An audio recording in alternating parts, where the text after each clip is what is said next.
Hi guys, welcome back to Real Talk, where we break down real world problems with zero sugarcoating, no filters, no retakes, and no cuts. And today we're talking tech everything. We use tech for notes, for school, for music, and even friendships. But sometimes we all get a little too wrapped in it, and we start living through the screens instead of with the screens.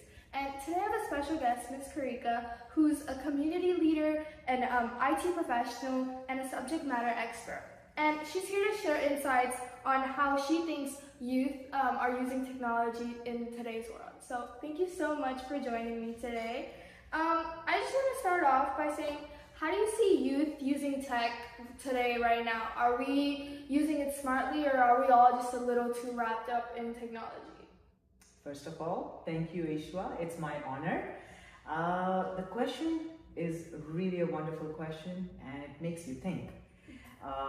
And I would say that there are two sides to it. I have seen youth who are using the tech so smartly.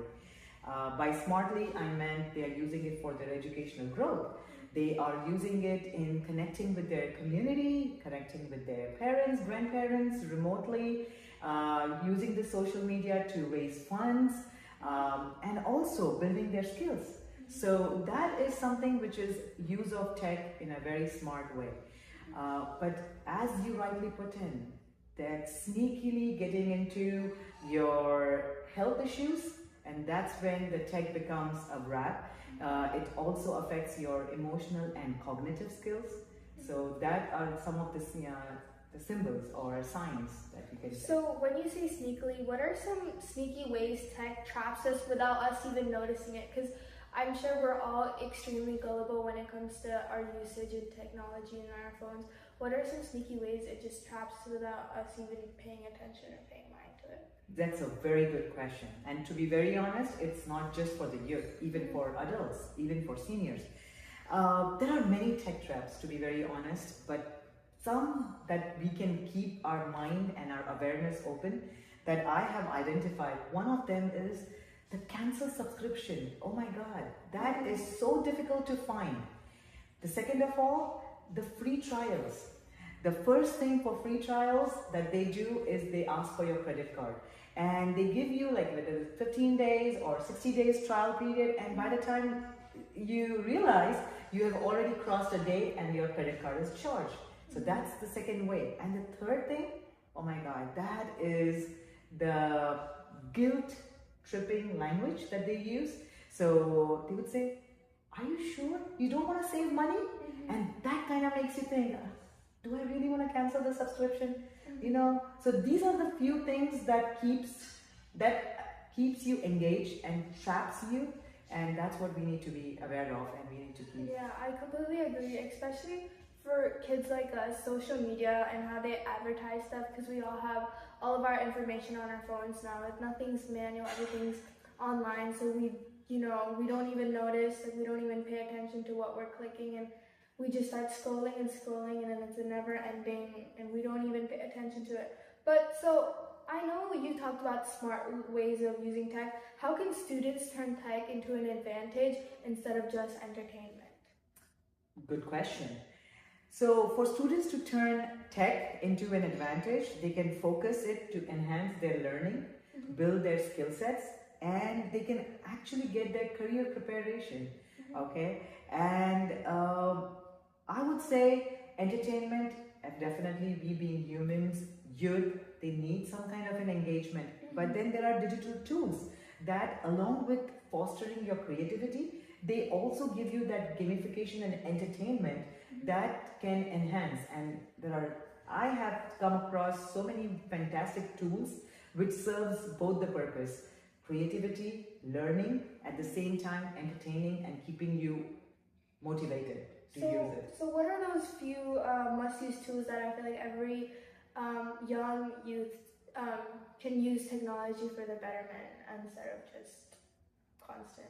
So some of the tools that I had been talking about in past during my teaching to MBA and BBA students, and which I've seen many middle school and high schoolers kids nowadays they use, is Khan Academy. You have Coursera. You also have Duolingo. I myself have used for my French learning, and I think it's one of the phenomenal tool.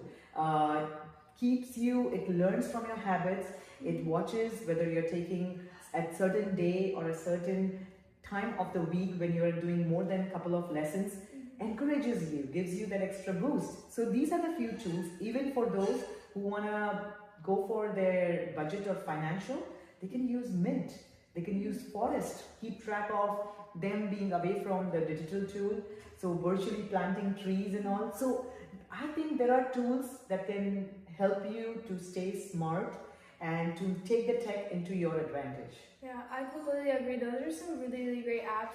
I feel like we all have different ways on how we use technology, and a bunch of them are also Canva. Canva can help really, really well too. Sure. And there's so many like even school apps.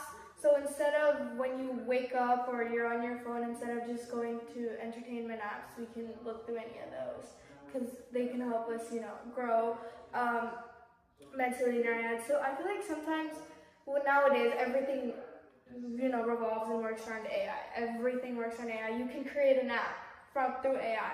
So what are some smart ways we can incorporate AI in our daily life that doesn't, have a lot of technology use, but if we do use it, it's in a smart way and it doesn't fry our brains? Very truly said, because it's important that you do with AI and not just collect from AI. And that's when that frying portion comes into play. Because when you do a lot of collection of information and not really apply, that's when you are in that limbo situation, and then has a physical impact because you don't realize and you start eating junk foods and so on and so forth. So coming back to how can we take the advantage or avail the advantage of the tech learning, what you can do is you can do focus learning. You can take one skill at a time. Say for example, as I would take the example of Duolingo, or if you ask my daughter, she is a big fan of Canva. So whether it is using Canva for her presentation, creating a brochure, creating a flyer, it was one skill at a time. She started with as simple as building a logo, and then she wanted to enhance. So then she used again the AI, used ChatGPT, educated herself, and then again applied Canva to create a brochure. She created a pamphlet of 12 sections. So this is where you can avail the benefit of both AI and like Canva, there are many tools for coding as well. So coding Python or creating those mini chatbots. But as I said, you start small. Start on getting one of your skills through AI and then build steadily on top of it. I completely 100% agree. And I know we're talking about AI, but incorporating mental health to this, a lot of people use art and creativity to, calm their mental health. And what some of us don't realize is apps like Canva can, bring out our creativity, but it also gives some kind of peace of sense of mind. Like it has, it's, I guess, when you go to the gym and it helps you feel better in mental health, creativity, even if it's not handwork, but even digitally, it can still, bring peace of mind, and also incorporates technology in a better and smarter way. And as we do talk about AI is not going anywhere. It's only gonna get more. So what do you think the world would look like for us Gen Zs when we're adults in the future with everything going on? It's a very good question, and to be very honest, I want to sound as positive as possible, and looking at the bright picture that we will have. Sorry, you wanted to say something? Yeah, but I mean, we do keep it real here, so positive and real. Absolutely. So knowing me, I would talk more on positive, but I want to give the real picture as well. So positive, by that what I meant is, if considering that the youth really gets smart, use and takes and avails the best from the tech, then the future, what I see is that they will find a perfect blend of how to collaborate with the technology and take it forward from there.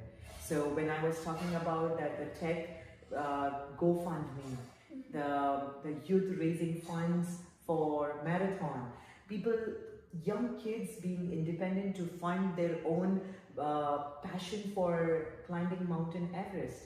I mean, there is a training process, there's a cost involved in it, but they took care of it. Recently, when I was in Europe, I saw a lot of youth taking the advantage of tech and raising the fund for a community development. So things of that nature, the future is fantastic. It's always in collaboration and a perfect balance. The reality, however, I see that some countries, some sections, we definitely need to bring that awareness. We need to educate more youth about how this tech has the power and you are the controller and not the tech who's the controller. So that's where the reality is for those portions, but hey, there is a bright future. So I mean, obviously I'm no expert, so I'm learning great new things, and I definitely, through a young adult point of view, I feel like all of us, we use AI for everything nowadays. Like I sometimes forget my actual mental capacity and my brain capacity, and I just the most easiest thing is AI. And so I feel like as we move forward, like AI is taking a lot of jobs too. So if we don't collaborate, it will eventually take over us. So I think AI will take the jobs, and keep in mind, those jobs which are repetitive jobs, jobs where the human's brain power is not used. But remember, AI is developed by humans to solve the repetitive task and not substitute human. So I think it is very important as a youth to understand the importance that where AI can be substituted and where AI cannot be substituted. I think that's really important, because I never looked at it that way. So you just opened up a whole new, different perspective, point of view to look at AI. So my last question is, if you could give one piece of advice to any youth or young adult or Gen Z watching when it comes to AI use or technology use, how do we use it in a healthier, better way that also keeps us focused on the right track, on the right decision, on the right path, but also still maintaining our mental health and protecting our peace? Okay, so I think that one takeaway that we all the gadget users need to keep ourselves aware of is that this is a gadget, it's a non-living, and this is a human, and that requires a human interaction.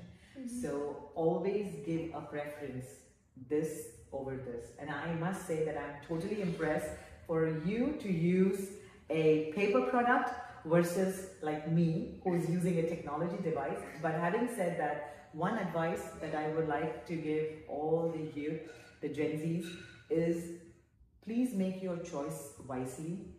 Choose human in-person interaction versus the virtual world.